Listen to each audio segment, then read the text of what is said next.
አንድነታቸው ለምን ይሄው ስለ ስጋ ነፍስ ካልተጨነቀች ስጋ ደግሞ ስለ ነፍስ ካልተጨነቀ እንዴት ይሆናል? ኦኬ ያኔ መጠፋፋት ይሆናል፣ አንድነቱ አይኖርም። ከዛስ ምን አለ? እነዚህ እርስ በርሳቸው ይቋወማሉ። ምንና ምን? ስጋ በመንፈስ ላይ መንፈስም በስጋ ላይ። ስለዚህ ስጋ እያለ ያለው የትኛውን ነው ማለት ነው? ይሄን ቦዲ ነው አካል አይደለም። ስጋ እያለ ያለው ዓለማዊ ሐሳቡን ነው። እሺ ግብሩን ነው። ስጋ እያለ ያለው ምንድነው? እዚህ ጋር ግብሩን ነው እንጂ ይሄ ቦዲያችንን አይደለም። ቦዲያችንን እያለ አይደለም። ካልተሳሳትኩ አንዴ ጄሮም ዌት አንዴ ይቅርታ በጣም አኪዋ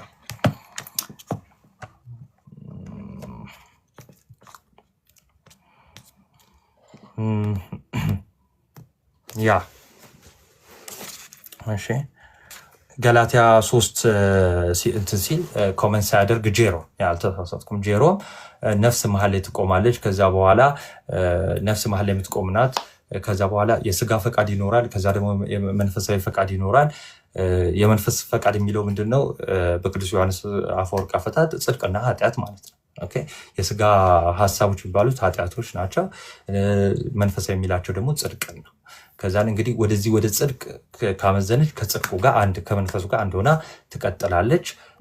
እንደገና ደግሞ ከስጋው ፈቃድ ጋር ወይ ደግሞ ከዓለማዊ ሐሳብ ጋር ደግሞ ከቀጠለች ከስጋዊ ሐሳብ ጋር ደግሞ አንድ ሆና ትቀጥላለች እያለ ተርጉሞታል ማለት ነው። እሺ ስለዚህ የምትወዱትን ልታደርጉ አትችሉም ይላል ማለት ነው። በመንፈስ ብትመሩ ግን ከሕግ በታች አይደላችሁ ማለት ቅድም እንደነገርኳችሁ ነው። በሕግ ውስጥ መሆን ማለት ሕግን መተግበር ማለት ነው። ከሕግ በታች መሆን ማለት ደግሞ ባሪያ መሆን ማለት ነው። ባሪያ መሆን ማለት ነው። ይኸው በመንፈስ ብትመሩ ግን እሺ፣ በመንፈስ ብትመሩ ግን ከሕግ በታች አይደላችሁ ምን ማለት መሰላችሁ? መንፈሳውያን ብትሆኑ ወይ ደግሞ መልካሙን ፍሬ እያፈራችሁ ኦኬ ጽድቅን እየሰራችሁ ብትቀጥሉ ከእግዚአብሔር ካልተለያችሁ መንፈሳውያን ሆናችሁ ከቀጠላችሁ ከሕግ በታች አትሆኑ፣ አትገዙም፣ ባሪያ አትሆኑ። እንዴት ነው ባሪያ የማትሆኑት? ለምሳሌ ጌታችን ቅድም የጠቀስነውን ማለት ነው። ምን ትእዛዝ ነው የሰጠው? ለቀድሞ አትግደል እንደተባለ ሰምተሃል። ግን እኔ ላለው የሆነ እንትን ፐዝል ምናምን መጣብኝ።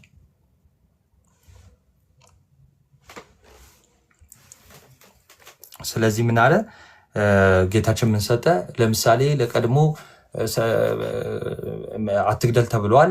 ስለዚህ እኔ ላለው ወንድሙ ላይ የሚቆጣ ፍርድ ይገባዋል ይላል። ስለዚህ ምን አለ? በመንፈስ የሚመላለስ ሰው ከጅምሩ ቁጣ ከሌለበት ስለ መግደል እንዴት ይነገረዋል? ከመግደል በታች ነው ይባላል። ሰዎች የሚያደርጉት ይሄ ፍቶታቸውን ኃጢአታቸውን በምን ስራ አድርገው ነው? በሕግ ስራ አድርገው ነው ማለት ነው። አሁን ግን ያንን የምናሸንፍበት ከሕግ ስር ሆነን አይደለም። ጸጋዋል ያንን ፍትወት፣ ኃጢአተኝነት፣ ዓለማዊነት እነዚህን የምናሸንፍበት ጸጋውን የተሰጠን ሕጉ አይደለም።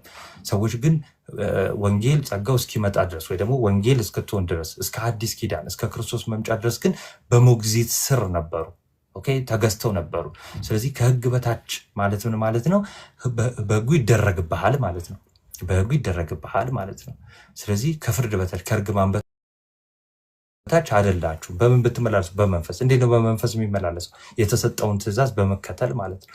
ስለዚህ እነዚህ የኃጢአት ምንጮች የተባሉትን ካስወገደ አንድ ሰው ከዛ በኋላ ያ ሕግን አልፎታል ማለት ነው። ኦኬ ስለዚህ መልካሙን የሆነ ነገር መልካሙን ትእዛዝ ፈጽመዋል ማለት ነው። ኦኬ ከዛ በኋላ የስጋ ስራ የተገለጠ ነው ይልና የስጋን ስራ ይዘረዝራል። ኦኬ የስጋን ስራ ይዘረዝራል። እነዚህ የስጋ ስራ እነዚህ መዳራት፣ ጣዖት ማምለክ፣ ይቅርታና የስጋ ስራ የተገለጠ ነው ከማለቱ በፊት አንድ ምሳሌ ነግራቸዋለሁ ብዬ ቅዱስ ዮሐንስ አፈወርቅ የጠቀሰውን አሁን አስታወስኩ፣ ተረስቼው ነበር። ይቅርታ። ምንድን ነው የሚለው? ይሄ በመንፈስ ብትኖሩ ከሕግ በታች አይደላችሁ የሚለው ልክ እንዴት ነው? ለተገሩ ፈረሶች ጅራፍ ያስፈልጋቸዋል? አያስፈልጋቸውም ይላል። ለተገሩ ፈረሶች ማለት መንገዳቸውን በትክክል ለሚጠብቁ ለሚሄዱ ለተገሩ ፈረሶች በቃ ጅራፍ አያስፈልጋቸው። ኦኬ ላልተገሩት ነው። ስለዚህ አለመገራት የነበረው ይህንን አለመጠበቅ የነበረው በሞግዚታችን ስር በነበርንበት ጊዜ ነው። አሁን ግን ይህን መገራት እንድናገኘው ኦኬ ከፍቶታችን ከዝሙት ከምን ከዚህ እንድንርቅ ኃይል የሚሆነን ጸጋ ስለተገለጠ ለእኛ ያ ጅራፍ አይደለም የሚያስፈልገን። ኦኬ ያ ጅራፍ አይደለም ወይም ደግሞ ይወገር እንደዚህ የመሳሰሉ ህግጋት አይደለም የሚያስፈልገን። ከስር መሰረቱ መንቀል ነው፣ ልክ ክርስቶስ እንዳስተማረን። ስለዚህ የስጋ ስራ የተገለጠ ነው ይልና እነዚህ የስጋ ስራ የተባሉት በስጋ ፈቃድ የሚሰሩትን ስራዎች ይዘረዘራል። እነሱ ምንድናቸው አለ? ዝሙት፣ ርኩሰት፣ መዳራት፣ ጣዖት ማምለክ፣ መዋጥር፣ ክርክር፣ ቅናት፣ ቁጣ፣ አድመኝነት፣ መለያየት፣ መናፍቅነት፣ ምቀኝነት፣ መግደል፣ ስካር፣ ዘፋኝነት ይህንንም የሚመስል ነው ይልና አስቀድሜ እንዳልኩ እንደዚህ ያሉትን የሚያደርጉ የእግዚአብሔርን መንግስት አይወርሱም ይላል። ይሄ በቃ ምንም ትርጉም አያስፈልገውም። በቃ በዚህ ጸንተው ይህንን እያደረጉ በንስሐ በማይመለሱ የእግዚአብሔር መንግስት ልትሆናቸው አትችልም፣ ወደ እግዚአብሔር መንግስት የሚገቡ አይደለም ይላል። ለምን? በምን ተመላለሱ ብሎ ነበር? በመንፈስ ተመላለሱ ብሎ ነበር። በእነዚህ ፈቃድ አይደለም የምትመላለሱት ብሎ ነበር። ከዛ ግን የመንፈስ ፍሬ ግን አሁን አስቀድሞ ይህንን ምን አለ? ይሄ ፈቃድ የስጋ ፈቃድ ከእግዚአብሔር አይደለም የሚመጣው፣ ከኛ ፈቃድ የሚሆን ነው። ስለዚህ አስቀድሞ የስጋን ፈቃድ ዘረዘረና ከዛ ደግሞ ከእግዚአብሔር የሆነውን ደግሞ መልካሙን ስጦታችንን ደግሞ በጸጋ ሆነን በተሰጠን ጸጋ ሆነን ደግሞ ልንሰራቸው የምንችለውን ደግሞ 22 ላይ ይዘረዝራል። የመንፈስ ፍሬ ግን ፍቅር፣ ደስታ፣ ሰላም፣ ትዕግስት፣ ቸርነት፣ በጎነት፣ እምነት፣ የዋሃት፣ ራስን መግዛት ነው ይላል። ከዛስ እንደዚህ ያሉትን የሚከለክል ህግ የለም። በብሉይ ኪዳንም በሐዲስ ኪዳንም እነዚህን የሚከለክል የለም። እነዚህን የሚከለክል ምንም የለም። ሰው ማድረግ ከበደው እንጂ በቃ የሚከለክል እነዚህ ይህንን አታድርግ ብሎ ለነዚህ የወጣላቸው ትእዛዝ ምንም የለም። እነዚህን አድርጉ ቀጥሉ ብሎ ሐዋርያው ቅዱስ ጳውሎስ ይናገራል። በመጨረሻ ከዛስ የክርስቶስ ኢየሱስ የሆኑት የስጋን ከክፉ መሻቱና ከምኞቱ ጋር ሰቀሉት ይላል። ቅድም ስጋ ምንድነው ብያችኋለሁ። ራሱ ይሄ ስጋ ነው አይደለም። እንደውም ቅዱስ ዮሐንስ አፈወርቅ የተሰቀለማ ከሆነ እንዴትስ ከዛ በኋላ ህይወት ይኖረውና እንዴት መልካሙን ስለማድረግ ይችላል ይላል። ስለዚህ የተሰቀለው ይሄኛው ስጋችን ሰቀሉት ሳይሆን ይሄ ፊዚካሊ የስጋን ስራ እምቢ ማለት ነው። በእነሱ ውስጥ አለመኖር አለመገኘት እነሱን አደረጉ፣ ወይ ደግሞ በመንፈስ ፍሬ በመልካሙ ተመላለሱ። ስለዚህ ያ ነው ባጭሩ። በመንፈስ ብንኖር በመንፈስ ደግሞ እንመላለስ ይላል። ቅድም እንዳልኳችሁ ነው። መልካም ፍሬ እያፈራን መልካም ነገር እያደረግን እንኖር ነው። ከዛ ግን እርስ በርሳችን እየተነሳሳንና እየተቀናናን በከንቱ አንመካ ይላል። የክፋት ሁሉ ምንጭ ምንድን ነው? መመካት። በቀችን ይሄ የመጨረሻው ቁጥር ነው። እርስ በርሳችን እየተነሳሳና እየተቀናናን አለ። ከዛስ እነዚህን ሁሉ ካለ በኋላ ሁለቱ ከጠቀሰ በኋላ እየተነሳሳን አንዱ በአንዱ ላይ እየተነሳ ከዛ በኋላ አንዱ በአንዱ ላይ እየተቀናና ካለ በኋላ ግን ምን አለ? በከንቱ አንመካል። ስለዚህ ይሄ በከንቱ የምንመካው ምንድን ነው? ቅናትን ያመጣል። የቅናት እናቱ ናት፣ አስገኘው ናት። ቅናትን ያመጣል። ቅናት ደግሞ ምን ያመጣል? ክፋቶች፣ ብዙ አይነት ክፋቶችን ያመጣል። ይሄ ነው የሚባሉ ሳይሆን ብዙ አይነት። ስለዚህ መመካታችን በከንቱ አይሁን። በከንቱ አንመካ።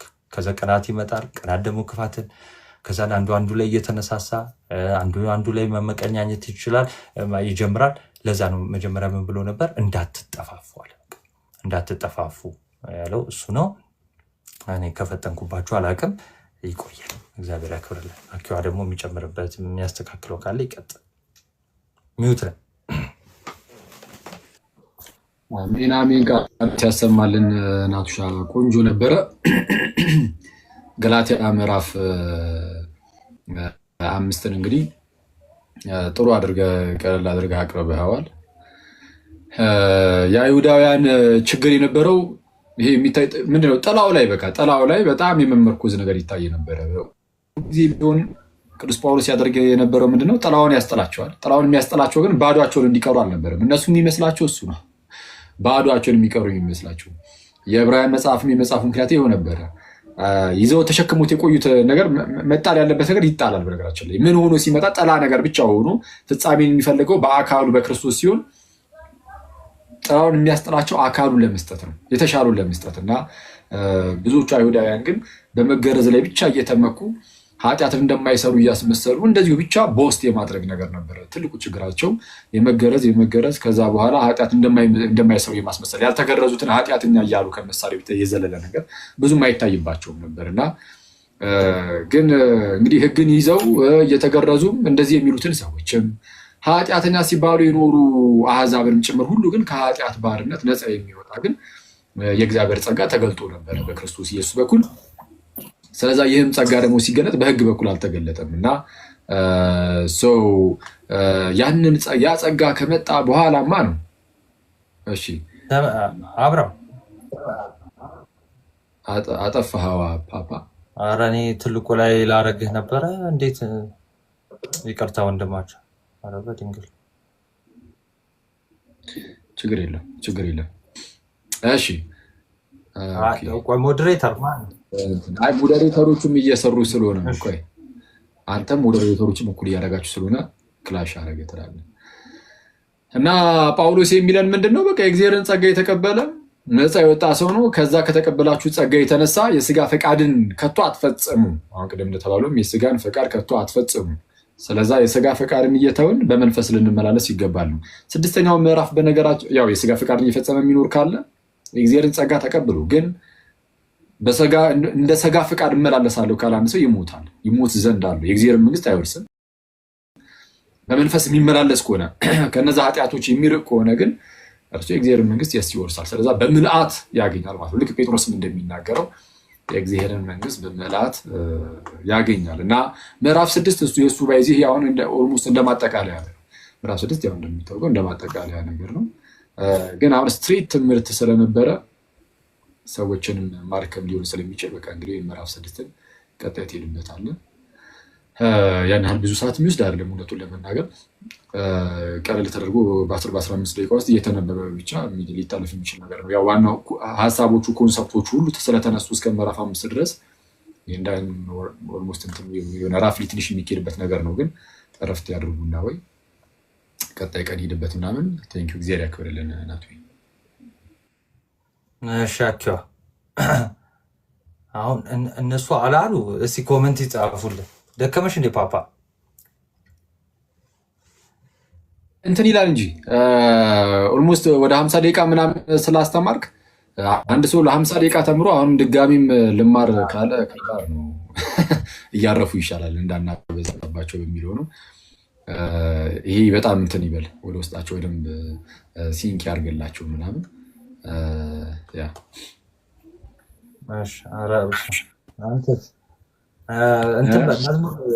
መዝሙር ጋብዘን እስኪ።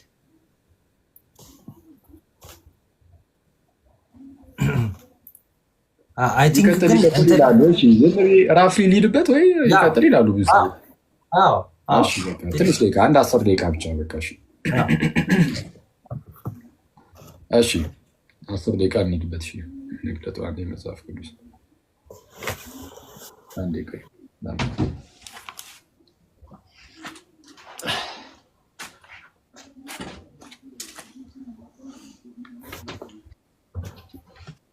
ይሄ እንትኑ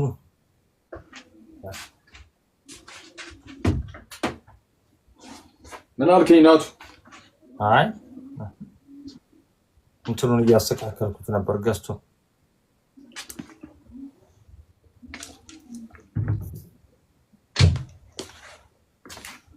ለታርጌ ነበር። እሺ በቃ እንትን ዝም አንድ 10 ደቂቃ ምናምን ስለሆነ ራፍሊ ስለሆነ የሚሄድበት ምንም የተለየ ሀሳብ ስለሌለው እሷን እንማማርና ከዛ እንሰማለን መዝሙሩ መሀል ላይ እንትን ከሚል እንደዛ ብናደርግ የተሻለ ይመስለኛል። እሺ የሐዋርያው የቅዱስ ጳውሎስ መልእክት ወደ ገላትያ ሰዎች 6ኛው ምዕራፍ በጣም አጭር 18 መስመር ነው የሚባለው ምንድን ነው አንቀጽ ነው ያለው ትላለህ። አጭር ነው። እሺ እንሂድበት ትላለህ። ምዕራፍ 6 የመጀመሪያው ቁጥር እንደዚህ ይላል። እሺ እንትኑ አጥፋውና ይሰማል ግን ድምጼ ዛሬ ዝም ብዬ በዋይፋይ ነው የገባሁት። ባይዚ ይሰማል። እሺ ቆይ ላጥፋለሁ። ወንድሞቹ አሁን ቅድም ናቲ 5ኛው ምዕራፍን ምን ብሎ ነበር የዘጋው? እርስ በእርሳችን እየተነሳሳንና እየተቀናናን በከንቱ አንመካ ብሎ አልነበረ? እርስ በእርሳችን እንደዛ መሆን የለብንም አለና በወንድሞች መካከል አያችሁ እንደዛ መሆን የለበትም ካለ በኋላ 6ኛው ምዕራፍ ላይ ምን ብሎ ይጀምራል? ያው እንግዲህ ጳውሎስ በምዕራፍ አድርጎ አልከፋፈለም። በኋላ ላይ እኛ ነን የከፋፈልነው፣ ሰዎች ናቸው የከፋፈሉት። ጳውሎስ በቃ በጥቅል እያደረገ ዝም ብሎ መደዳውን ይጽፉልን አስተላልፉልናል። ከሀሳቦቹ አንጻር እንደዚህ በቁጥር በምዕራፍ ተደርጎ ተከፋፍሏል። ስለዚህ የቀጠለ ሀሳብ ነው ማለት ነው። የተለየ አዲስ የሆነ ነገር እያመጣ አይደለም። እሺ እንደዚህ ይላል። ቀጠል አድርጎ ሰው ምዕራፍ 6 እንደዚህ ብሎ ነው የሚጀምረው። ወንድሞች ሆይ ሰው በማናቸውም በደል ስር እንኳ ቢገኝ መንፈሳውያን የሆናችሁ እናንተ እንደዚህ ያለውን ሰው በየዋሃት መንፈስ አቅኑት፣ አንተ ደግሞ እንዳትፈተን ራስን ጠብቅ ይላል። በወንድሞች መካከል በክርስቲያኖች መካከል ሰው በክፉ ነገር ውስጥ በማናቸውም በደል ውስጥ ቢገኝ እንኳን ያንን ሰው እዘኑለት ነው ባጭሩ። በቃ ራሩለት፣ እዘኑለት። ስለዛስ በየዋሃት መንፈስ አቅኑት፣ መልሱት። ለምን?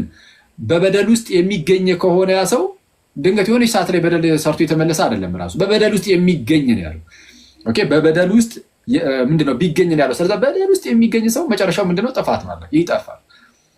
ከዛ በፊት 5ኛው ምዕራፍ ላይ አሁን ከፍ ብላችሁ ትመለከቱ ምን ብሏል? የስጋ ስራም የተገለጠ ነው ይልና ቅናት፣ ክርክር፣ ሟርት፣ ዝሙት፣ መዳራት እንደዚህ እንደዛ ምናምን የሚል ደረደርና አስቀድሜ እንዳልኩም እንደነዚህ ያሉትን የሚያደርግ የእግዚአብሔር መንግስት አይወርስም ብሎ ነበር። ስለዛ ሰው በበደል ውስጥ የሚኖር ከሆነ ጥፋት ነው መጨረሻው። ስለዛ ከቤተ ክርስቲያን ይነጠላል ማለት ነው። መጨረሻ ላይ ከቤተክርስቲያን ይነጠላል። የእግዚአብሔር መንግስት በምልአት ሊያገኘው አይችልም፣ ያጣዋል። ስለዛ ከኛው ምንድነው በኤርሲያን ውስጥ ያለ አንድ ብልት ከመሆኑ አንጻር እሱ ሲጎዳ ሌሎች ብልቶችም አብረው የሚጎዱ ናቸው። አያችሁ፣ በስጋች ውስጥ በጣም ብዙ ብልቶች አሉ። አይን፣ አፍንጫ፣ ጆሮ፣ እጅ ምናምን እና አንዱ ብልት ቢጎዳ ሌሎቹም ብልቶች ሁሉ አብረው የሚያዝኑ ናቸው ወይም የሚጎዱ ናቸው። አፍንጫ ሲመታ አይን ያለቅሳል ለካ እንደተባለ እሺ፣ ዘፈን አይደለም ጋይዝ፣ በግጥም መልኩም ስለሚባል ነው። እና ከአፍንጫ ሲመታ አይን ያለቅሳል ለካ ያልኳችሁ ለምንድን ነው?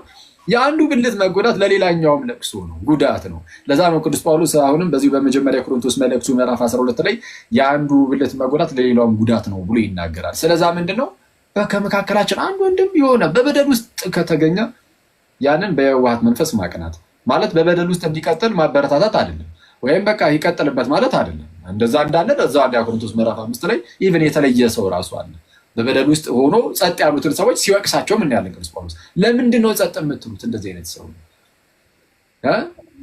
እናንተም ደግሞ ግብዞች ሆናችኋል እያለ ይወቅሳቸዋል። እና ልትለዩት አይገባም ወይ?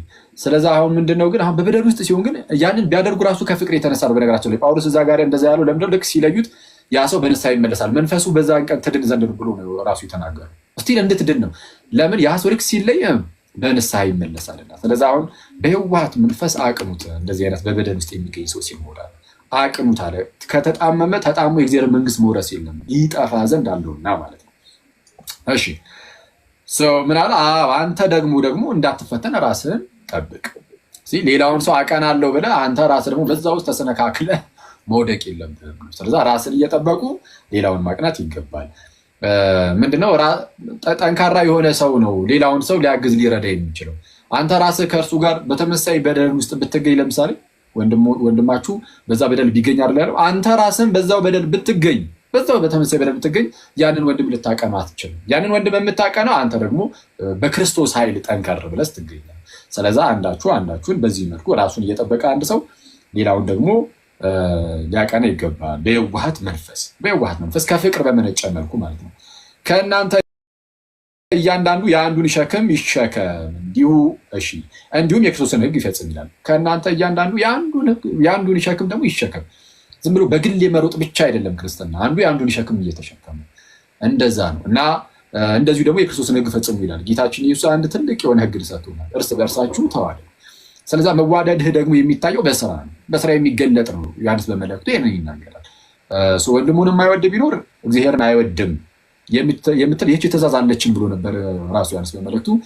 በዛው በመልእክቱ ደግሞ ምን ብሎናል? በስራ ተዋደዱ። ስለዛ በስራ መዋደድ የሚባል ነገር አለ። አንዱ የአንዱን ሸክም ሲሸከም የምርም እውነተኛ ፍቅር እንደሆነ በዛ ይታወቃል። እሺ እንዲህ ይላል ቁጥር 3 ላይ ቁጥር 4 አንዱ ምንም ሳይሆን ምንም የሆነ ቢመስለው ራሱን ያታልላልና። የሰማችሁ ነው። አንዱ ምንም ሳይሆን ምንም የሆነ ቢመስለው ራሱን ያታልላልና። ምን ማለት ነው? አንዱ ምንም ሳይሆን ሚኒንግ በዛ ደረጃ ትልቅ ሳይሆን በመንፈስ ያናል ሳያድግ ግን እንዳደገ ሰው ቦስት ቢያደርግ የሚኩራራ ቢሆን አይተዋል። በአንዱ ውድቀት የሚመካ ቢሆን ራሱን ከፍ ከፍ የሚያደርግ ቢሆን እርሱ ራሱን ያታልላል፣ ደሲቭ ያደርጋል። ራሱ ከፍ ከፍ የሚያደርግ ሰው የእግዚአብሔርን ጸጋ የረሳ ሰው ነው። የእግዚአብሔርን ጸጋ የረሳ ሰው፣ ድክመቱን የሚረሳ ሰው የእግዚአብሔርን ጸጋ የሚረሳ ሰው። ስለዛ ድክመቱን ሰውየው የራሱን ድክመት መርሳት የለበትም። ሁሉም ሰው የራሱ የሆነ ድክመት ይኖርበታል። ያንን ድክመት እያሰበ ራሱን ከፍ ከፍ ሳያደርግ ሁሌም በእግዚአብሔር ፊት ዝቅ ማለት መማር አለበት። ኦኬ፣ ራሱን ያታልላል። ምክንያቱም እያንዳንዳችን ደግሞ በጌታችን በክርስቶስ ኢየሱስ ፊት እንገለጥ ዘንድ አለን። በጌታ ፊት ስንገለጥ ክርስቶስ እያንዳንዱን ነገራችንን ነው የሚያየው እና የዛን ቀን እንዳናፈር ሁሌም ራሳችንን ዝቅ ልናደርግ ይገባል ነው። ስለዛ ምን አለ ቅዱስ ጳውሎስ ቀጠል አድርጎ ነገር ግን እያንዳንዱ የገዛ ራሱን ስራ ይፈትን፣ ከዚያም በኋላ ስለሌላው ሰው ያልሆነ ስለ ራሱ ብቻ የሚመካበትን ያገኛል። እያንዳንዱ የገዛ ራሱን ሸክም ሊሸከም ነውና ይላል። እንዴ እያንዳንዱ የገዛ ሸክም ሊሸከም ነው። ከላይ ከፍ ብሎ ቁጥር 3 ላይ አንዳችሁ የሌሎቻችሁን ሸክም ተሸከሙ ብሎን አልነበር እንዴ ልትሉ ትችላላችሁ። ትክክል ነው። አንዱ የሌላውን ሸክም ይሸከማል። ቅዱስ ዮሐንስ አፈወርቅ ምን ይላል? አንዱ የሌላውን ሸክም ይሸከማል። ትክክል ነው። እዚህ ክፍል ላይ ግን በራሳቸው የሚመኩ ደግሞ ሰዎች ስላሉ በራሳቸው እንዳይመኩ በክርስቶስ ፊት የራሳቸውን ነገር ይዘው ደግሞ እንደሚቀርቡ ለማሳየት የራሳቸውን ሸክም ደግሞ ይሸከማሉ። ለምሳሌ በደል የሚሰሩ ከሆነ ያን ተሸክመው በጌታ ፊት ይቀርባሉ። ስለዛ ማንም ሳይመካ ሳይኩራራ በውስጥ ሳያደርግ እኔ እኮ እንዲህ ነኝ ሳይል የራሱን ድካም እያወቀ ዝቅ ብሎ ደግሞ የሌሎችን ደግሞ ያግዛል። በትህትና ውስጥ ነው ሁሉም ነገር ያለው። ስለዛ ትህትና ቁልፍ ነገር ነው። ትህትና ቁልፍ ነገር በትዕቢት ተወጥሮ እንደዛ ስለማይሆን ማለት ነው። ስለዚህ ነገር ግን ቃሉን የሚማር ከሚያስተምረው ጋር መልካም ነገር ሁሉ ይካፈላል ይልና አትሳቱ፣ እግዚአብሔር አይዘበትበትም። ስለዛ ሁሌም ቢሆን ይህንን ነው ማሰብ። በቃ እግዚአብሔር አይዘበትበትም። ሰው የሚዘራውን ያንኑ ደግሞ ያጭዳልና ይላል። ሰው የሚዘራውን ሁሉ ያንኑ ደግሞ ያጭዳልና። በገዛ ስጋ የሚዘራ ከስጋ መበስበስን ያጭዳል፣ በመንፈስ ግን የሚዘራ ከመንፈስ የዘላለምን ሕይወት ያጭዳል ይላል። ስለዛ አትሳቱ፣ እግዚአብሔር አይዘበትበትም። እግዚአብሔር ሁሉን ነገር ያያል። መኩራራት አያስፈልግም። ደግሞ ሌሎችም ደግሞ በበደል ውስጥ የሚገኙ ሰዎችም ደግሞ ኖ እግዚአብሔር አይዘበትበትም ከበደል ውጡ ነው። አንደኛ በበደል ውስጥ ያለው ከበደል ይውጣ። የሚኩራራውም ራሱን በጣም ከፍ አድርጎ እንደ ጻድቅ ብቻ የሚያይም ካለ እሱም ደግሞ ይታረም። ሁሉም ድካም አለበት። ስለዚህ ሁሉም ድካሙን ማሰብ አለበት። ድካሙን ሲያስብ ሰው የሚወድቀው የውድቀት መጀመሪያ ድካምን መርሳት ነው። የውድቀት መጀመሪያ ለሰው ልጅ የውድቀቱ በመንፈሳዊ ሕይወቱ የውድቀቱ መጀመሪያ እሱ ያለበትን ድካም መርሳቱ። ልክ ድካሙን ሲረሳ እግዚአብሔር ምን ያህል እንደደገፈው መርሳት ይጀምራል። እኔ በራሴ ጠንካራ ነኝ የሚል ስሜት ውስጡ መፈጠር ይጀምራል። ያኔ እግዚአብሔር ያንን ሰው መተው ይጀምራል። ምክንያቱም በራሴ ነው መቆሙ እያለ ነው። እግዚአብሔርን ሳያስበው ሳያውቀው ቀስ በቀስ ሰይጣን ወደዛ ነገር ነው የሚወስደው። ወዴት? እግዚአብሔር አታስፈልገኝም ወደ ማለት። ስለዛ ያኔ እግዚአብሔር እንደዚህ ያለውን ሰው ለራሱ አሳልፎ ይሰጠዋል። ያኔ ይወድቃል። ስለዛ የውድቀት መጀመሪያው በራስ መመካት ነው። ስለዛ ሁሉም ሰው እግዚአብሔርን ማየት አለበት። እግዚአብሔር ደግሞ አይዘበትበትም። ሰው የሚዘራውን ያንኑ ደግሞ ያጭዳል። ሰው የሚዘራውን ሁሉ ያንኑ ደግሞ ያጭዳል። በስጋ የሚዘራ አለ። ምንድነው በስጋ የሚዘራ? የስጋ ፈቃድን የሚፈጽም ማለት ነው። 5ኛው ምዕራፍ ላይም ከዛ በፊትም ስታዩ እንደነበራችሁት እሱ ነው። ምንድነው የስጋ ፈቃድን ከቶ አትፈጽሙ እንዳለ አስቀድሞ ምዕራፍ 5 ቁጥር 16 አካባቢ ላይ የስጋ ፈቃድን ከቶ አትፈጽሙ ብሏቸዋል ነበር። በስጋ የሚዘራ ማለት የስጋን ፈቃድ የሚፈጽም እንደማለት ነው። ኃጢአትን የሚያደርግ እርሱ ከስጋ ምንን መበስበስን ያጭዳል። ከዛ ስራው ማለት ነው። ከዛ ኃጢአቱ ከዘራው ዘር የሚያጭደው መበስበስን ነው። ሚኒንግ የዘላለም ሞትን። በመንፈስ የሚዘራ ደግሞ አለ ሚኒንግ በመንፈስ የሚመላለስ የመንፈስን ፈቃድ የሚያደርግ እርሱ ማለት ነው ከመንፈስ የዘላለም ሕይወትን ያጭዳል። ስለዛ ክርስቲያን እንደዚህ ነው። በስጋ መመላለስ ሳይሆን በመንፈስ መመላለስ አለብን። እንደ መንፈስ ፈቃድ ልንኖር ይገባል። የተጠራ ነውም ለዛ ነው። ከሞት ወደ ሕይወት የመጣ ነው ጋይዝ። የስጋን ፈቃድ እየፈጸምን በኃጢአት መንደር ውስጥ ጨቂተን በጨለማ ውስጥ እንድንመላለስ አይደለም። ወደ ብርሃን የተጠራ ነው። በብርሃኑ እንድንመላለስ ነው። በብርሃኑ ብርሃንን እንድናይ ነው። ያኔ ብርሃን ባልተገለጠበት በዚያን ጊዜ በጨለማ ሳለን ወዴት እንደምንጓዝ እንኳን አናቅም። ደንባሮች ነበርንና ጨለማ ስለሆነ እየሄድን ከኃጢአቶች ሁሉ ጋር እንላተም ነበረ። በጣም ጨለማ ድቅድቅ ጨለማ ውስጥ ብትለቀቅ እየሄድክ ከሁሉም ነገር ጋር ትጋጫለህ። ምንም ነገር እያደናቀፈ ይጥልሃል። ስለዛ በጨለማ ውስጥ ሳለን በብዙ ኃጢአቶች እያደናቀፉን ዝም ብለን መውደቅ ነው ስራችን። ሁሌ ከኃጢአት ጋር መጋጨት፣ ኑሯችን ሁሉ ከኃጢአት ጋር የተሳሰረ ሊሆን ይችላል። አሁን ግን ወደ ብርሃን የመጡ ሰዎች ወደ ብርሃን የተጠራ ወደ ብርሃን የመጣን ክርስቲያኖች ግን የእግዚአብሔርን ጸጋ የተቀበልን ሰዎች ግን በተቻለን አቅም ይህንን ጸጋ እየተጠቀምን በብርሃኑ ብርሃንን እናያለንና ከኃጢአት ፈቀቅ ልንል ይገባል። እንደ መንፈስ ፈቃድ ልንኖር ይገባናል። የስጋን ፈቃድ ከቶ ልንፈጽም አይገባንም። ተሳስተን ኃጢአት ብንሰራ ቶሎ ምልስ ማለት አለብን ነው። እንደዛ የምናደርግ ከሆነ ከመንፈስ የዘላለምን ሕይወት እናጭዳለን። አለበለዚያ ግን መበስበስን ነው የምናጭደው ጋይስ። ስለዚህ የዘላለምን ሕይወትን እናጭድ ዘንድ የስጋን ፈቃድ ከቶ ልንፈጽም አይገባም። እንደ መንፈስ ፈቃድ ልንመላለስ ይገባል። ስለዚህ ባንዝልም አለ በጊዜው እናጭዳለንና መልካምን ስራ ለመስራት አንታክት ይላል። ቁጥር 10 ላይ ነው 9 ላይ እሺ ቁጥር 9 ደርሰናል። ባንዝልም በጊዜው እናጭዳለንና መልካም ስራን ለመስራት አንታክት። አይተዋል። መልካም ስራን መስራት አለብን። ኦኬ እሺ እስቲ ለማን መልካም መሆን ያለብን? ለሁሉም ለየትኛውም ሰው መልካም መሆን አለብን። በተለይ ደግሞ ለሃይማኖት ሰዎች አይደለ?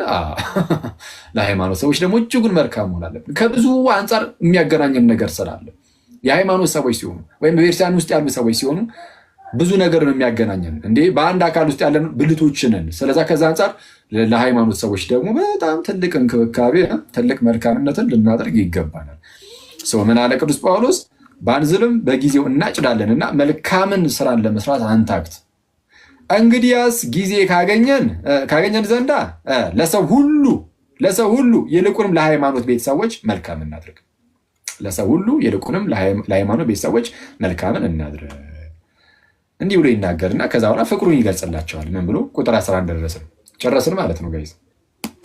ኦልሞስት እየጨረስን ነው። አሁን እያጠቃለለው ነው። አሁን ጳውሎስ ያጠቃልላል መልእክቱን ማለት ነው። ምን ብሎ? እንዴት ባሉ ታላላቅ ፊደላት በእጄ እንደጻፍኩላችሁ እስቲ እዩ። እንዲህ ይላል። ምን አለ? እንዴት ባሉ ታላላቆች ፊደላት በእጄ እንደጻፍኩላችሁ እዩ። ስለዚህ አሁን ታላላቅ ፊደላት መጻፍ ከበድ ያለ ነገር ነው ማለት ነው አይደለ? አዎ። ከበድ ያለውን ነገር መርጬ ይጽፍላችኋል። ይሄ ፍቅሩን መግለጹ ነው።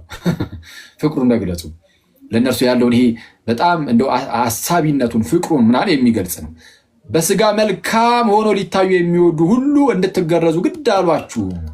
ከቅድም ጀምሮ እንግዲህ ማለት ከምዕራፍ 1 ጀምሮ ሲነገር የነበረ ነገር አለ አይደለም? ጂዶ ክርስቲያንስ አሉ፣ በጣም አጭበርባሪ መምህራን ማለት ነው።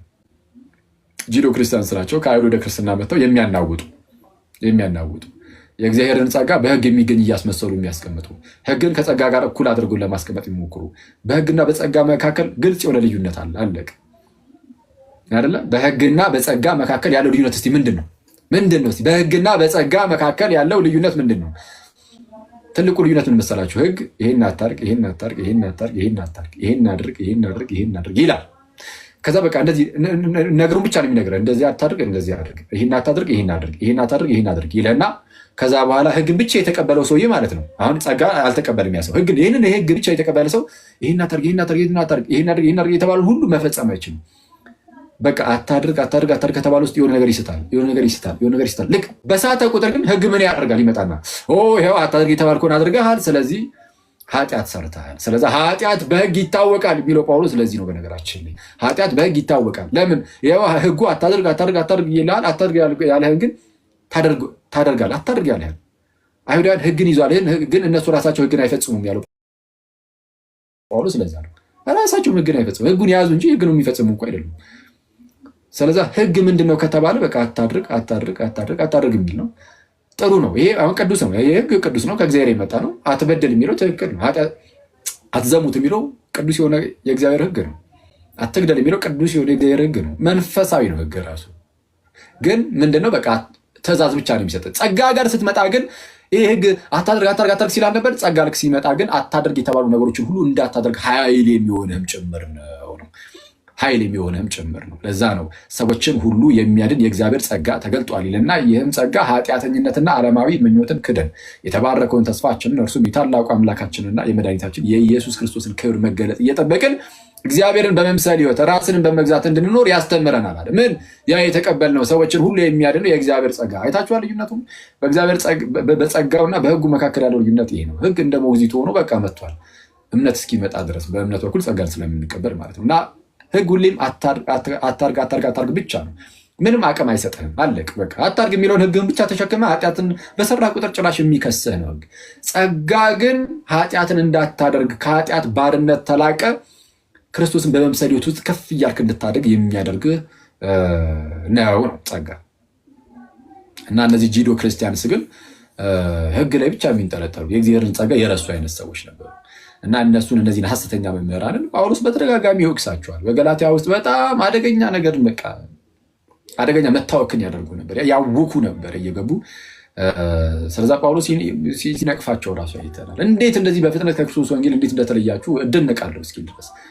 ስለዛ ማንም ቢሆን እኛ ከሰበክነው ወንጌል የሚሰብክ ማንም ቢኖር የሰማይ መላእክት እንኳን ቢሆናል ኢቨን እኛ ራሳችን ብንሆናል። ጳውሎስ በጣም የሚያስገርም አሁን እሱ የተለየ ወንጌል መጥቶ አይሰብክም፣ ግን የነገሩን ክብደት ሲያሳይ ወይም ደግሞ ቅዱስ ሚካኤል መጥቶ የተለየ ወንጌል ሊሰብክ አይችልም፣ ግን የነገሩን ክብደት ሲያሳይ የተለየ ወንጌል በፍጹም ሰዎች መስማት እንደሌለባቸው ሲናገር እኛ ከሰበክነው ወንጌል የተለየ ማንም ቢሰብክ የሰማይ መላእክት ቢሆኑ እኛ ራሳችን ብንሆን የተረገመ ይሁን ብሎ ነው የሚዘጋው። ስለዛ የተለየ ወንጌልን የሚሰብኩ ሐሰተኛ ጂዶ ክርስቲያንስ ነበሩ። እና ስለ እነሱ ምን አለ? በስጋ መልካም ሆኖ ሊታዩ የሚወዱ ሁሉ እንድትገረዙ ግድ አሏችሁ፣ ነገር ግን ስለ ክርስቶስ መስቀል እንዳይሰደዱ ብቻ ነው። አይቷል። ስለ ክርስቶስ መስቀል እንዳይሰደዱ ብቻ ነው።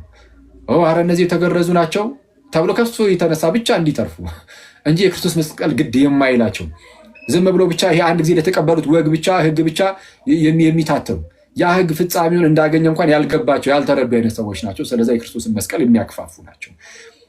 ጥላው ላይ ብቻ መረኮዛለሁ የሚል ሰው ካለ ወይም ጥላውን አንጠልጥዬ ነው የሚሄደው የሚል ካለ አካሉን እያናናቀ ነው። አካል ከመጣ በቃ ያንን ታስረጃለህ። ልክ ቅዱስ ጳውሎስ በዕብራውያን መልእክቱ ምዕራፍ 7 ላይ እንደተናገረው ነው። ምዕራፍ 8 ላይ ሐዲስ በማለቱ የኛው ኪዳን ማለት ነው ያለፈውን አስረጅቶታል ይላል። ያኛውን ግን እንደ አዲስ አሁንም ይዤው እቀጥላለሁ ካልክ ይሄንን ማናናቅ ነው። ስለዚህ የክርስቶስን መስቀል የሚያክፋፉ ናቸው እነዚህ። እሺ በስጋችሁ እንዲመኩ ልትገረዙ ይወዳሉ እንጂ የተገረዙት ራሳቸው እንኳን ህግን አይጠብቁም ማለት እነዚህ እኮ ተገርዘዋል ብሎ ቦስት ከማድረግ በዘለለ ያልተገረዙትን ከመሳደብ በዘለለ እነሱ ራሳቸው ኃጢአትን ከማድረግ አይቆጠቡ። ይገረዛሉ፣ ኃጢአትን ያደርጋሉ። በቃ መገረዝህ ከኃጢአት ነፃ እንድትሆን አያደርግም በፍጹም። መገረዝህ በራሱ ኃጢአትን እምቢ ብለህ ከኃጢአት ባርነት ነፃ እንድትወጣ የሚያደርግ አይደለም። ኦኬ በእግዚአብሔር መንግስት ውስጥ እንዳለ በዛ በእግዚአብሔር በኪዳኑ ህዝብ ውስጥ እንዳለ የሚያሳይ ነው። እሺ አይጠብቁም፣ ራሳቸው እንኳን ህግን አይጠብቁም ይልና ቁጥር 14 ነገር ግን ዓለም ለእኔ የተሰቀለበት እኔም ለዓለም የተሰቀልኩበት ከጌታችን ከኢየሱስ ክርስቶስ መስቀል በቀር ሌላ ትምክህት ኧረ ከእኔስ ይራቅ። በክርስቶስ ኢየሱስ አዲስ ፍጥረት። እሺ እዚህ ላይ ትንሽ ነገር ልበል። ዓለም ለእኔ ከተሰቀለበት እኔም ለዓለም ከተሰቀልኩበት ከጌታዬ ከክርስቶስ ኢየሱስ መስቀል በቀር ሌላ ትምክህት ኧረ ከእኔ ይራቅ ይላል። ትምክህቴ ዓለም የሚለው ምንድን ነው? ዓለም የሚለው ይህ ምድሩን፣ ሰማዩን፣ ምናምን አዋፋቱን እንደዛ አይደለም። ዓለም የሚለው እነዚህ ዓለማዊ የሆኑ ነገሮች ሁሉ ይሄ ክብሩ ምንድነው? ገንዘቡ፣ ሹመቱ፣ ይሄ የምታያቸው ይሄ ብልጭልጭ ነገሮች ሁሉ እነሱ ሁሉ ኧረ ለእኔ ትምክህት አይደሉም። በማናቸውም ኧረ እኔስ የምመካ አይደለሁም። እነሱ ለእኔ ኦልሬዲ ተሰቅለዋል። ስለዛ ለእኔ ምንም አይደሉም። ስለዚ ጳውሎስ እንደምንም አይቆጥራቸውም። የሀገር ሹመት ብታመጣለት ምንም። ልክ ቅዱስ አግናጢዮስ እንደተባለው ማለት ነው። አግናጢዮስ ዘአንጾኪያ ምን ብሎ ተናገረ?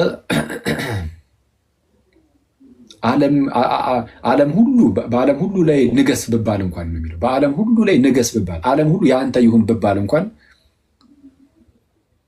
ምንድነው ክርስቶስን አሳልፌ ዓለምን ሁሉ ከኔ በታች ላደርገው አልፈልጉም ይልና ልክ በጌታችን የተናገረውን ይጠቅሳል። ሰው ዓለምን ሁሉ ቢያተርፍ ነፍሱን ካላዳነ ምን ይጠቅመዋል ይላል። ዓለምን ሁሉ ቢያተርፍ ሚኒንግ ዓለምን ሁሉ ቢያተርፍ ማለት ከሆነ ጥፋት ቢያድነው አይደለም። ዓለምን ሁሉ ቢያተርፍ ማለት ዓለምን ሁሉ ለራሱ ቢያደርግ ትርፋማ ቢሆን፣ ዓለምን ሁሉ ቢያተርፍ ነፍሱን ግን ቢያጣ ምን ዋጋ አለው? ምን ይጠቅመዋል? ምንም አይጠቅሙም። የሆነች ሰዓት ላይ ወዲያው ያጠዋል ሙሉ በሙሉ። ስለዚህ አሁን ለጳውሎስ እንደዚህ አይነት ዓለማዊ ነገሮች ሁሉ ኦልሬዲ ተሰቅለዋል። እርሱም ለዓለም ተሰቅሏል፣ ዓለምም ለእርሱ ተሰቅሏል በክርስቶስ ኢየሱስ በኩል ማለት ነው። ስለዚህ ዓለም ለእኔ ከተሰቀለበት እኔም ዓለም ለእኔ ከተሰቀለበት እኔም ለዓለም ከተሰቀልኩበት ከጌታዬ ከክርስቶስ ኢየሱስ መስቀል በቀር ለእኔ ትምክህት የለኝም ብሎ ይናገራል። ሌላ ትምክህት ከእኔ ይራቅ ብሎ ይናገራል። ስለዛ ትምክህታችን የጌታችን የመድኃኒታችን የኢየሱስ ክርስቶስ መስቀል ነው። የስቅለቱ ማለት ነው። በዛ በስቅለቱ ውስጥ ትልቅ ማህተብ አለ። ምን አይነት ማህተብ? ምን አይነት ሲል አለ? ባለ የዘላለም ህይወት ስለ ህይወታችን እርሱ ነው ለዘላለም የምንኖርበት። እንዴ ትልቅ ገንዘብ አግኝታ የሆነ ሰዓት ላይ ታጠዋለህ፣ አለቀ። ስትሞት ይዘው አትሄድም።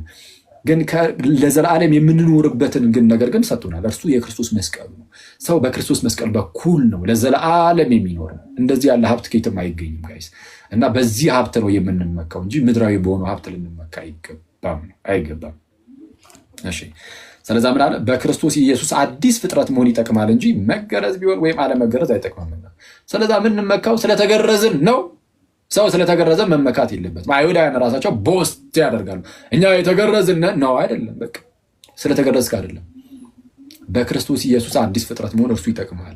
በመስቀሉ ስራ በኩል ሰው አሮጌው ሰው አብሮ ይሰቀላል። ስለዛ አዲስ ሰው ስለሚሆን ክርስቶሳዊ ስለሚሆን ለዘላለም ይኖራል። ግን ስለተገረዘ ብቻ ግን ይህንን አያገኝም። በእምነት በኩል የእግዚአብሔርን ጸጋ በመቀበል ይህንን የሚያገኘው እንጂ በግዝረት አይደለም። ስለዛ ምን አለ ቅዱስ ጳውሎስ? በክርስቶስ ኢየሱስ አዲስ ፍጥረት መሆን ይጠቅማል እንጂ እሺ መገረዝ ቢሆን ወይም አለመገረዝ አይጠቅምም።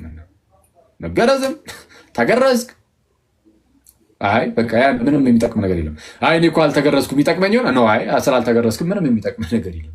ስለዛ አህዛብ እንደው አይሁዳውያን እስከዛሬ ተገረዛችሁ፣ ከአይሁዳውያን ልጀምር። አይሁዳውያን እኛ የተገረዝንን እናንተ ኃጢአተኞች ናችሁ ይሉ ነበር አይደል? አህዛብን ነው እናንተ ስለተገረዛችሁ ምንም የምታመጡት ለውጥ የለም በሐዲስ ኪዳን። እርሱ እንደ ጥላ ሆኖ ነበረ፣ አካሉ ክርስቶስ መጥቷል። በክርስቶስ በኩል ብቻ ሰው አዲስ ፍጥረት ይሆናል። ስለዚህ ምንም ጥቅም አታገኙም ስለተገረዛችሁ ነው። አህዛብም ደግሞ ኦኬ አይሁዳውያን እስከዛሬ ድረስ እየተገረዛችሁ ጥሩ ነገር አግኝታችኋል፣ አሁን ደግሞ እኛ ባለመገረዝ ደግሞ አይሁዳውያን ጥሩ ነገር እናገኛለን ይላሉ። ነው ስላልተገረዝክም ምንም የምትፈጥረው ነገር የለም። ማነው? አህዛብ ስላልተገረዝክም የተገረዝከውም ያልተገረዝከውም ምንም የምትፈጥረው ታሪክ የለም። በአዲስ ኪዳን በክርስቶስ በኩል ነው አዲስ ፍጥረት የምትሆኑ እንጂ በመገረዝ ባለመገረዝ አይደለም። ጊዜው የኛ ነው፣ ጊዜው የኛ ነው ምናምን ሊሉ አይችሉም ማለት ነው። አህዛብ ራሳቸውም አሁን ጊዜው የኛ ነው ባለ ጊዜ ነን እና ሳንገረዝ ደግሞ ባለመገረዝ ውስጥ የምንቀበለው ነገር አለ የሚባል ነገር የለም። መገረዝ አለመገረዝ አይጠቅምም፣ በክርስቶስ ኢየሱስ አዲስ ፍጥረት መሆን እንጂ። ሰው ቁጥር 16 በዚህም ስርዓት በሚመላለስ ሁሉ ላይ በእግዚአብሔር እስራኤልም ላይ ሰላምና ምሕረት ይሆናል። በዚህ ስርዓት አሁን ባል ነው። በዚህ ስርዓት በሚመላለሱ ሁሉ ላይ በእግዚአብሔር እስራኤልም ላይ ሰላምና ምሕረት ይሁን። በእግዚአብሔር እስራኤል ይላታል ቤተክርስቲያን። ቤተክርስቲያን የእግዚአብሔር እስራኤል ነች። እውነተኛይቱ እስራኤል አሁን ቤተክርስቲያን ናት። በእግዚአብሔር እስራኤል ላይ ምሕረት ሰላም ይሁን ይልና እኔ የኢየሱስን ማህተብ በሥጋዬ ተሸክሜያለሁና ከእንግዲህ ወዲህ አንድ ስንኳ አያድክም ይላል። በጣም የሚያስገርመው የክርስቶስን ማህተብ በሥጋዬ ተሸክሜያለሁ ማለት የሆነ ነገር ዝም ብላ አንጠልጥላ የሚሄድ አይደለም። የክርስቶስን ማህተብ በሥጋዬ ተሸክሜያለሁ አለ። ማህተቡ በእኔ ላይ ምን ማለት ነው? እዚህ ጋር በሥጋ ዓይን የሚታይ የሆነ ማህተብ እዚህ ላይ አለ ምናምን አይደለም። ግን አንድ አካል የሆነ ነገር ላይ የሆነ ማህተብ አረፈ ማለት በቃ ለሆነ ነገር የተወሰነ ነው ማለት ነው ያ ነገር። ስለዛ ምንድነው ቅዱስ ጳውሎስ ምን አለ? የኢየሱስን ማህተብ በሥጋዬ ተሸክሜያለሁ አለ። እኔ ኦልሬዲ ስለዛ በቃ የክርስቶስ ሆኛለሁ። የኢየሱስን ማህተብ ነው የያዘው። ስለዛ በቃ እኔ የኢየሱስ ነኝ። ልክ በአንድ ወቅት ላይ ዲናርን ምንድነው ለቄሳር ግብርን መስጠት ይገባልና ተብሎ ጌታ ሲጠየቅ ዲናሩን አነሳና የማን ጽሕፈቱ የማን ነው የማን ካለበት ብሎ ሲጠይቃቸው የቄሳር አሉት። እንግዲያውስ የቄሳርን ለቄሳር የቄሳር ማህተብ ያለበት ከሆነ እንግዲያውስ ለቄሳር የቄሳር ነው። አሁን ደግሞ ቅዱስ ጳውሎስ ምን አለ? እኔስ የኢየሱስን ማህተብ በሥጋዬ ተሸክሜያለሁ አለ። ስለዛ እኔ የኢየሱስ ነኝ ነው በቃ ባጭሩ። ሙሉ በሙሉ የጌታችን የክርስቶስ ኢየሱስ ነኝ። ሰው የክርስቶስ ከሆነ ደግሞ በክርስቶስ በኩል ያለውን ባለጠግነት ያንን ሀብቱን ካየ ሙሉ በሙሉ ምድር ላይ ያለውን ዓለም ላይ ያለውን ከንቱ ኃላፊ የሆነውን ነገር ሁሉ እየናቀ መሄድ ይጀምራል። ስለዛ የክርስቶስ ነን። የክርስቶስ የሆኑት ስጋን ከክፉ መሻቱ ሁሉ ጋር ሰቀሉት እንዳለ አሁን ቅድም 5ኛው ምዕራፍ ላይ አይደለ ስትል ነበር። የክርስቶስ የሆኑት እነርሱ ደግሞ ስጋን ከክፉ መሻቱ እና ከምኞቱ ጋር ሰቀሉት ይላል። ስለዛ ልክ የክርስቶስ ስንሆን እንደነዚህ ነገሮች ሁሉ የሚያደክሙን አይደሉም። ከክርስቶስ የተነሳ እነዚህ ነገሮች ሁሉ እንተዋለን ወንድሞች ሆይ የመጨረሻው ጥቅስ ወንድሞች ሆይ የጌታችን የኢየሱስ ክርስቶስ ጸጋ ከመንፈሳችሁ ጋር ይሁን አሜን ብሎ ይዘጋል። አሜን ከሁላችን ጋር ይሁን እና ባጭሩ ይህን ይመስላል።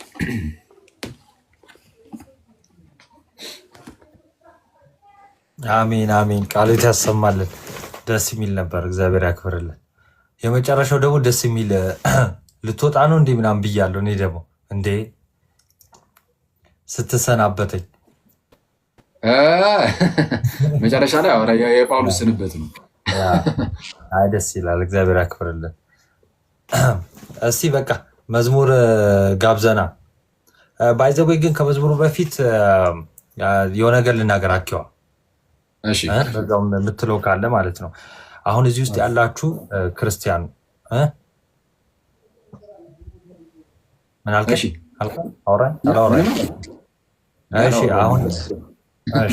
አሁን እዚህ ውስጥ የመጀመሪያ የተነጋገርነው ነገር ምንድን ነው? እንግዲህ የገላትያን መልእክት የተጻፈበት ዓላማ ተነጋግረናል አይደለ? ያው አኬም ነግሯቸዋል፣ እኔም ስገባ ያኔም ነግራቸዋለሁ ምናምን እና ደግሞ እኛ ደግሞ የምንማማርበት ዓላማ የእግዚአብሔር ቃል ከመሆኑ አንጻር በተጨማሪ ለምንድን ነው መሰላችሁ የተለያየ እምነት ውስጥ ያሉ በተለያየ አይነት ዲኖሚኔሽን ውስጥ ያሉ ልክ ስለ መልካም ስራ ስታወሯቸው ይመጡና ሰው በስራ አይጸድቅም ብለው የሐዋርያው ቅዱስ ጳውሎስን ጥቅስ ይጠቅሱላቸዋል አይደለ? እና አሁን ስራ ሲባል ምንድን ነው? የህግ ስራ ሲባል ምንድን ነው? ሐዋርያው ቅዱስ ጳውሎስ ስለምንድን ነው እያወራ የነበረው?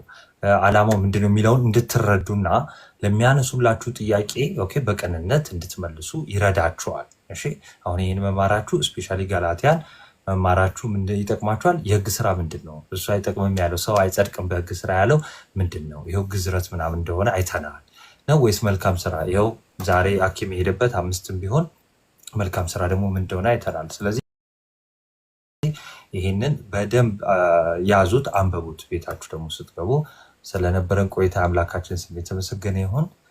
ያስተማረን የመከረን የአባቶቻችን አምላክ ስሙ የተመሰገነ ይሁን። መዝሙር ጋብዘና የምትለው ካለ በቃ ምን እና ጋይስ እንትን በሉ የመጽሐፍ ቅዱስ ጥናት ምናምን ሲኖር አጥኑ ፕሊዝ እየገባችሁ። አክቹዋሊ አሁን የገላትያ መልእክት አለቀ መሰለኝ። ሌላ የቅዱሳት መጽሐፍትን የምታስጠና ምናምን ከሆነ እንትን በል ምናምን እዚህ እናቱን ፎሎ አድርጉት ምናምን እና እኛም ደግሞ እስኪ እግዚአብሔር ቢፈቅድ እንጀምራለን። ልክ አሁን እንደተማማሩ ቀለል ቀለል እያደረግን ሳናንዛዛው ማለት ነው። ቀለል ቀለል አድርገን እርግጠኛ ሆኜ በጣም ብዙ ሰው የሚፈልግ ይመስለኛል ያለመገጣጠም ምናምንም ጭምር ነው እንጂ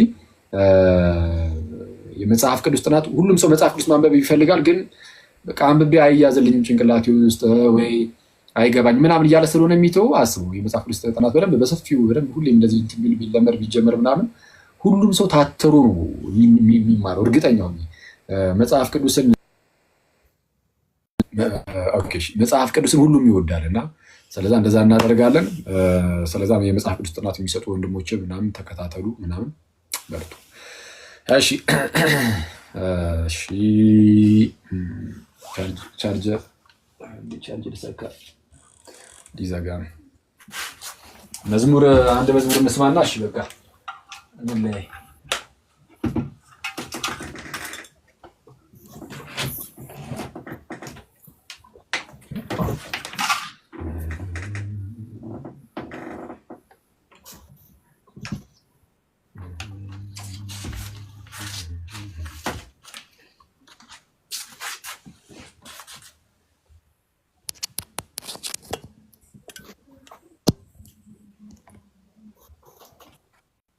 እንኳን መጨረሻ ላይ ሆነ ደግሞ መሀል ላይ ግሎ ጀመረ። የምር ክፍሌ ውስጥ ፍሪጅ ላስገባ ነው በቃ ትንሿን አየምር እዚች ጋር አስቀምጣትና የሆነ ሰዓት ላይ የሚግል ሲመስለኝ በረዶ ቤት ላይ አስደገፊው ነው እዛው ፍሪዝ ያርክ ከፈለገ እዛው የሆነ ሰዓት ላይ ጀላቲ ሆኖ ሲወጣ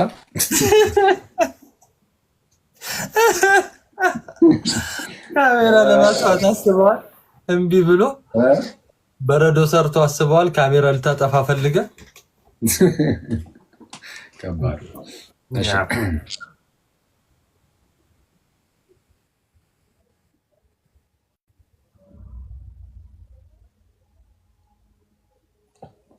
እሺ ምን ምርጫ አለ የመዝሙር ነው? አይ አንተ ምረጥ።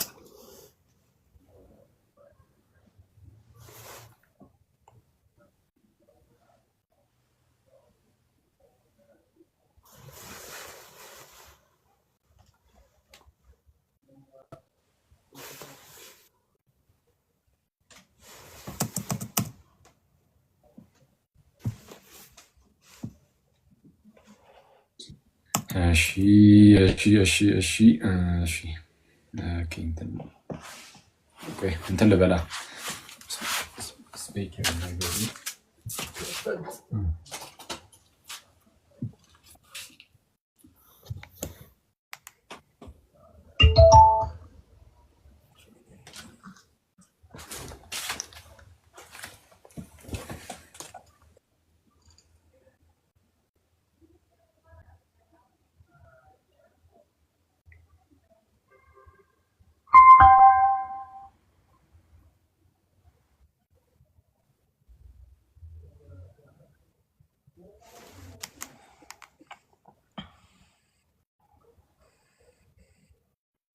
ትላንት የሰማኑን እስቲ ምን አኬ ይዘምረው መዘመር ይችላለሁ። በዚህ ልዘምር እንዴ? እስቲ እንደውም እዚህ ቤት ዘምረህ አታውቅም አይደል? እስቲ ዘምር። እችላለሁ። እሺ እንትን ለእፎይ ግባት ልሁንለት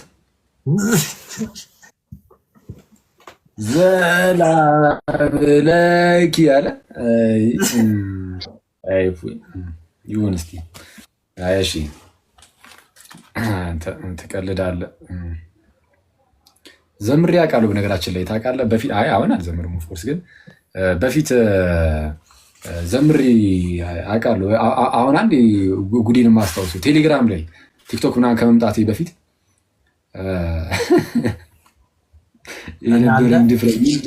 እንዴት ነበረ በጣም ስዳፈሪ ነበረው። አይ ግን በፊት ቴሌግራም ላይ ትዝ ይለኛል መዝሙሩ ራሱ። ከዛ ብቻ ነው እንትን የማን ነበር ይህ መዝሙር? በጎ መዓዛ ሽቱይ ነሽ፣ በጎ መዓዛ ሽቱይ ነሽ፣ በሰው ሁሉ ፊት ዘመርኩልሽ የሚለው አንቺ ጣፈጠ። ኧረ በጌታ እርበት ጋይዝ፣ ኧረ ትንሽ ድበት፣ ትንሽ ድበት።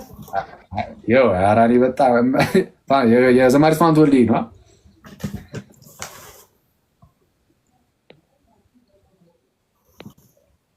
ማን ተናገሩ አላችሁ? አላወቅነውም ነው የሚባለው። ኧረ ነው ትንሽ በለው። አይ ትንሽ በለው። ሰዎች ደስ ይበለን ወይስ የማይሸረሸር አለቴ? ከሁለቱም ሰዎች ደስ ይበለን የምትሉ አንድ፣ ሰዎች ደስ ይበለን፣ ሰዎች ደስ ይበለን በአምላካችን የሚለው አንድን፣ የማይሸረሸር አለቴ። ኧረ በጌታ ስም እረፍ በሉኝ። ዝም ባላችሁኝ ቁጥር ነው እኔ እንትን እያልኩ ያሉት። እሺ አንድ ወይስ ሁለት? እሺ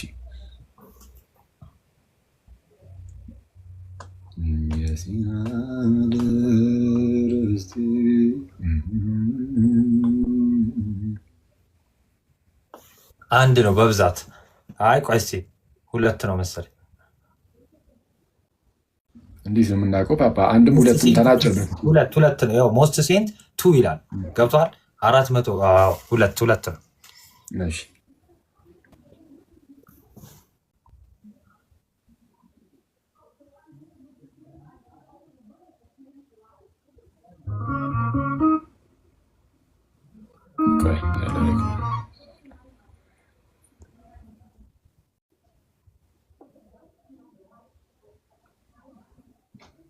የደማስቆ ምርኮኛ ነኝ። እሺ አረ የሆነ ሰው በጣም ወቀጣ እየተካሄደበት ነው አባ። አሁን ነው የምሰማው እኮ ዞር ብዬ ስመጣ አለ ወንድማችን ግን እኔን አባ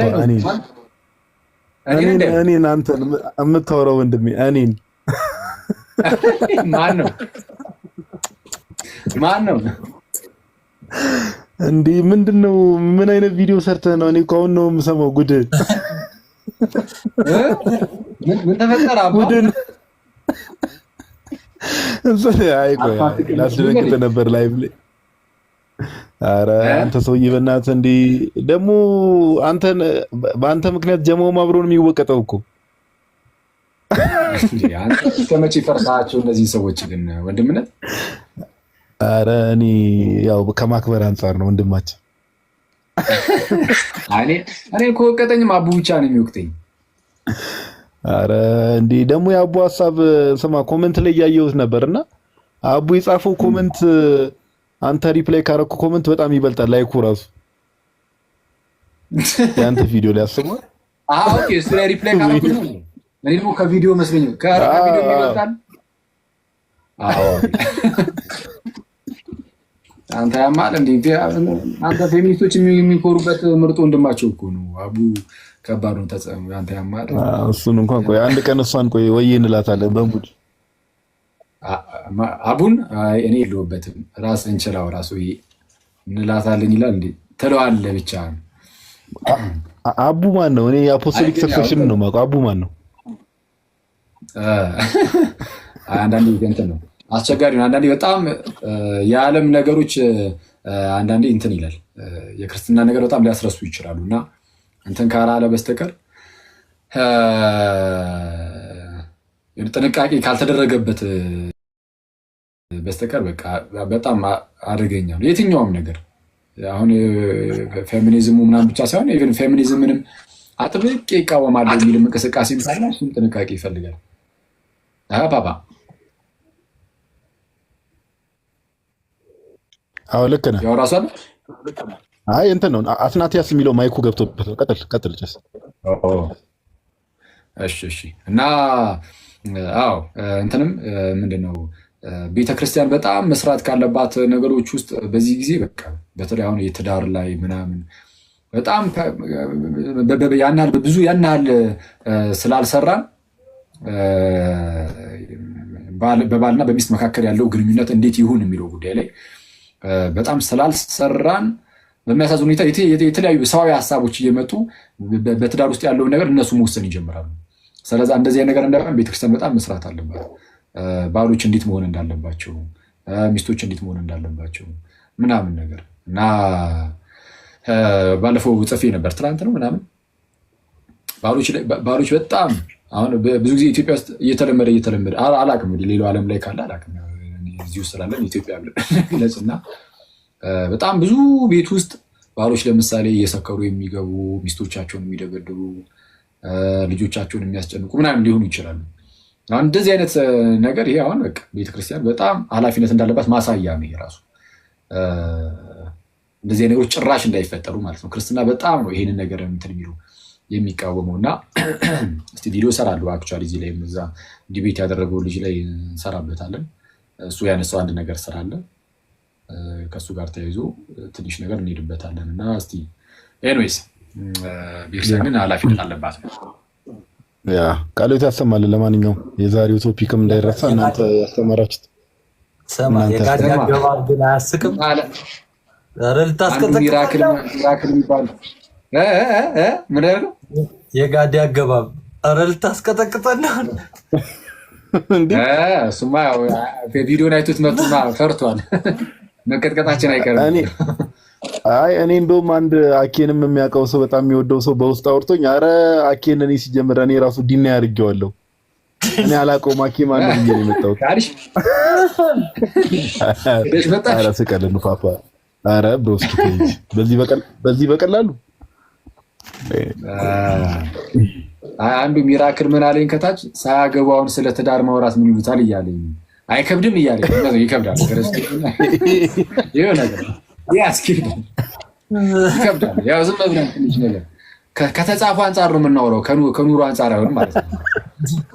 እውነት ነው። ቴዎሬቲካል ነው አኪ እያወራ ያለው ፕራክቲካሉ ገና ነው። የተጻፈውን እያለ ከኛ ጀባ ፕራክቲካሊ የሚያወራ የለም ከአንትሽ ውጭ። አንትሻ አይ ይብራብን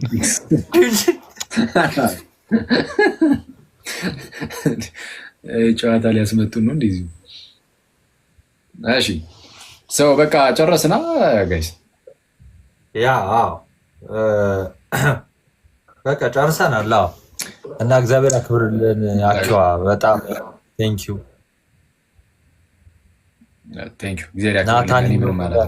ናታኒም ነው ብለህ ሳትንቅ ታናሽ መሆኔን አይተህ ስለመጣ በጣም ቴንኪዩ።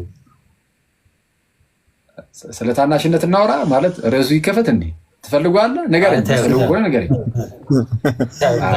አንተ አትጠገብ የሆንክ ሰውዬ ደግሞ ታናሽ ምናምን ትላለህ እንዴ? አንተ የሚገርም እኮ ነው። በክርስቶስ አንተ መንታውን ባለፈው አስተዋውቆኝ እኔ ገረመኝ።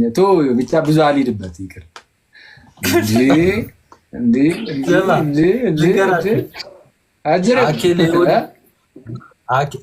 ለዮኒ ነግረኸው ማለት ነው። ከዛ ዮኒ ደወለና ምን ቢለኝ ጥሩ ነው ስማ ናቱ አለኝ። ከህይወት ተሞክሮ አንዳንድ ነገር እንድትለኝ ነበረ። በህይወት ያሳለፍከው ብዙ ኑራል ነው። መዝሙሩን ክፈት እንጂ የሚልም ሰው አለ። አዲስ ሰዎች እየመጡ ነው። እየጀመርን መስሏቸዋል። በርሶ ቻው። እዚሁ መዝሙር እንዳስ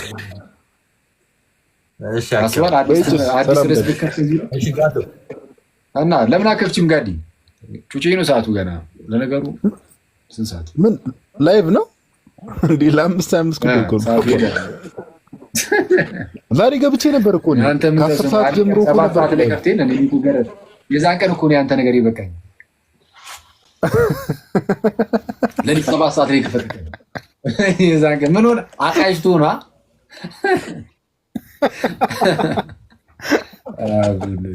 ከፍተህ ነበር ታስታውሳለህ? አንድ ቀን ስማ፣ አንዴ ከፍቻለሁ። ልክ ነህ። ዛሬ እኮ ገብቼ ነበር ፓፓ። ከ10 ሰዓት ጀምሮ እኮ ላይቭ ላይ ነበርኩ። ገብተህ ነበር እንዴ ዛሬ? ከ10 ሰዓት ጀምሮ ሰብሰብ ብለህ ከ10 ሰዓት ከምናምን ጀምሮ ኦልሞስት እስከ 2 ሰዓት እኮ ላይቭ ነበርኩ። ኧረ በጌታ ስማ፣ በቂ ታዲያ እንደዛማ ከሆነ አይ ግን አንጥፋ ምናምን ቶሎ ቤቶች ምናምን ይከፈቱ። የሆነ ጠፋ ምናምን ስንልላቸው ርዕስ አጡ እያሉ ስለሆነ ፕሮቴስታንቶቹ የምር አክቹዋሊ ኮመንት ላይ ካላረ ውጭ ላሉ እህቶች አይ ኮመንት እያየው ነበርና ውጭ ላሉ እህቶቻችን የተከፈተው ለሊት 7 ሰዓት በጣም የምታስብላችሁ የሌሊት አገልግሎት በጣም አሳቢ ነው። በዛው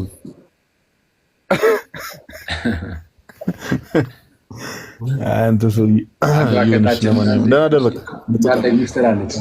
ሰምተዋል። እንትናን ቶማሲው ማኒውን ብቻ ግን ሰው ቶማሲው ማኒውን እንጃ የሆነ እንትን እዛ ለጥፌ ነበረ እንትን ላይ ቴሌግራም ላይ አሁን ቅድም ያልኩትን ምናምን ይሄ ባሎች እንደዛ መሆን የለባቸውም ምናምን ለሚስቶቻቸው በጣም ማሰብ አለባቸው ምናምን እንደዚህ አይነት ብቻ በሁለቱ መካከል ያለው ፍቅር በጣም በስራ የሚገለጥ ምናምን ነገር መሆን አለበት። ክርስቶስ በመካከላቸው መሆን አለበት ምናምን እና እሱን የተወሰነ ነገር ጽፌ ኧረ ግን ባል ብቻ አይደለም እየገባ ሚስቱን የሚደበደበው ሚስቶችም ባሎችን አንዳንዴ ይደበድባሉ ምናምን የሚል ነገር ተነሳ ማለት ነው። እና ለእነሱም ጻፍ ነው አይነት አሁን ለነዚህ ልጽፋ አስበዋል። ባሏን እንቀጠቀጥ ሴት ካለች ከጻፍንም የምንጽፈው ተቆጥተን ሳይሆን ባልዮ ባልዮ ተቆጥተን ክርስቶስን ለዚህም መብራን አንተ ሼም ነው ለእኛም ውርደት ነው ማለት ሚስቶች ባሎችን እየደበደቡ ነው ተብለን እንዴት ተን ነው ባዳ ሼም እኮ አይነ ምንድነው? ሁሌ አንዱ ከተመጣና ምን አለ? ኧረ እኛ ሰፈር እንደዛ አለ። አንድ የሆነ የማውቀው ሰው አለ። ሁሌ ምንድነው ይሰክራል። በሰከረ ቁጥር ሁሌ እንዳጋጨችው ነው እና የሆነ ጠዋት ላይ ሲነሳ ሁሌ ፊቱ የሆነ አባብጦ ነው የምናገኘው እና መስኮት እየመታኝ ነው እያለ ይፎገራል ምናምን አለ እና ትዝ አለኝ አንድ ነገር። ምንድነው ትዝ ያለኝ? አንዱ ነው አሉ በጣም ይሰክራል እና ከሰማሁ ይሄንን ማለት ነው በጣም ይሰክራል ምናምን ክለብ ምናምን ያበዛል እና ከሚስቱ ጋር በዚህ ምክንያት ሁሌ ይጠል ነው እና ሚስቱ ያዘችው ማለት ነው እዛው ክለብ ማለት ያዘችው እና በጥፊ ትለዋለች። ዞረ ማለት ዞሩ መጣ አንቺ ልጅ እንዳልደግም ይሻላል በሰካር ውስጥ ነው እና እንደዚህም አይነት ባል አለ እና ከባድ አኪ ግን እንዳይጠለ እግዚአብሔር ይጠብቅ። አኪ የምትፈሳፈስ ሚስት ላይ ጥሎ እያወቅሽ ነው። አስበዋል። ኧረ በእናትህ ለዚህ አይነቱ እኔ አልኩኝ እኮ ኧረ እዚህ እንዳትኖር አሉኝ። እንዴ ኧረ ለባሏ ያልተመለስሽ ለእኔ ለደሃ አትመለስም አልኩኝ። አይ ግን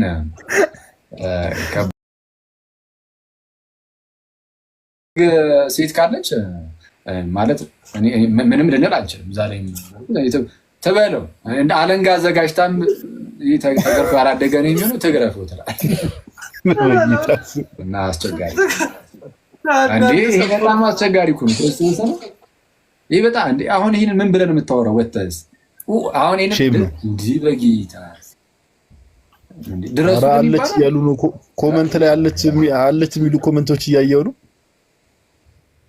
ኧረ አሉ ጭራሽ ይከታተሉናል ማለት ነው። ክራይቴሪያ ውስጥ አሁን ይሄንን አካት እማትማታ የሚል ነገር ጨምር ሊስት ላይ ልክ ነህ ሊስት ላይ የሆነ እንደውም መጀመሪያ ላይ ስታደርግ የማትመታኝ ስትል አልፎ አልፎ ሳምሽ የማትመታኝ ብለህ ስትጨምር ኧረ እግዚአብሔር ይሰውርህ ከእንደዚህ አይነት ነገር። እርግማን እመቤቴን አንተ እንደ ሕፃን ልጅ በጫማ የምትጠፈጥፈዋለህ ምናምን ብሎኝ እዛ ግሩፕ ላይ ሙድ ሲይዙ እንግዲህ ያያገባንም ለእንደዚህ አይነት ወንድሙ ጫንቆ ኧረ ይጭስ ይመች ናቱ ምንድን ነው አሳስበዋል። አኮረፍክ። ኧረ እኔ ሞዴሬተር እዚህ ተመታህ ነው እንደ የገባኸው? ኧረ በጌታ ቻቻ አንድ ቁጥር አንቲሽ አልቅሶ ሲጨርስ ነው የሚዩቱን የሚያነሳው። ቅድም እየሰማሁት ነበር የምትል ይሄን ስታወራ የሆነ ጭቤ ትዝ ብሎኝ እኮ ነው። ምን ላጫውትህ እንዴ? ምን አይነት የሆነ ጊዜ እነዛ ጭሶች እንደው አንድ ሁለት እያለ ቤቱ እየገባ ሚስቱን ይቀጠቅጣታል ምናምን ነገር ሲሉኝ ነበረ። ትዝ ይላል። የኔ ሚስት አይታታል። አሁን እሷ በምን አቅሜ ነው የሚመታት? አይ አንዳንድ ልጆች አልነበሩ ጋዲ ይመጣልሽ አልመጣልኝ መስሎ አሁን እኔ ገብቶኛል። እኔ ገብቶኛል። አሁን 1700 ሰው ፊት አንተ ሻረ የሚነሳቸው የምረጥ ያራዳል እንዴ? ኧረ እኔ ችግር የለም የማይሆን ነገር እያነሳ ነው እንዴ? የማይሆን ነገር። ኧረ ፓፓ ተው በቃ አንተሽ ትተነዋል ወንድማችን። ነገ ቤቱን ከፍቶ እንዳይሄድብኝ ብለህ አስበህ ነው? ኧረ እኔ ኖርማል ነው እባክህ። እኛ ለምንድን ነው አይ ለአንተ አስቤልህ ነው ፓፓ። እኔማ ምን ሆናለሁ? ያሰብክልኝ ወዴት ነው? እስኪ የትኛውን ነው ያሰብክልኝ? ከዛ ነው ከዚህ ነው የፈራልኝ? ከሁለቱም አኪ ቢላይ ነገሩን ሳታስነኩ እንዴ አለ ማጡጣ አረጉ ነው። ኧረ ጻፊ ነው እንደተለቀቀ ያራዳ ልጆች ነው ይወለ እንደዚህ ነው የምንግባባው። አይ አኪ ሞሮፍ ቆይ በቃ ወይ ከዚህ ስትወጣ ደውል። ፐርሰናል ነው ለዛ ነው አንዱ። ይሄ እኮ ፐርሰናል ነገር የሚያወራው እኮ ልጁ። አይ ፐርሰናል ከሆነማ ጋዲ ካይሰባ አስበዋል። ከዛ ልክ ሲያልቅ ጋዲ ጋር ደውዬለት ምን ነበር ፓፓ ስለው ኧረ እኔ አንቺን አላምነው ብዬ ዝም ብዬ ነው እንደዚህ ያልኩት ለክፉ ለደጉ ምንም አልገባኝም ሲለኝ